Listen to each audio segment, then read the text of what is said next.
Alright, history buffs, let's dive into the murky waters where legend meets reality. When you picture medieval kings, do you see noble knights, shining armor and dramatic battles? Turns out the truth is so much messier, and way more interesting. Let's start with King Arthur. The sword in the stone, the round table. Sorry to break it to you, but there's no hard evidence Arthur even existed. Most of those stories were cooked up by poets, centuries after he supposedly lived.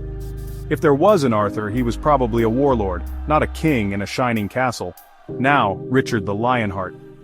Hollywood paints him as England's greatest hero, but Richard barely spent any time in England, less than 6 months during his entire reign. He spoke French, levied brutal taxes, and most of his energy went into crusades, not ruling his own people. Then there's Vlad the Impaler. Dracula. The real Vlad was brutal, sure. Impaling enemies was kind of his thing. But he wasn't a bloodthirsty vampire.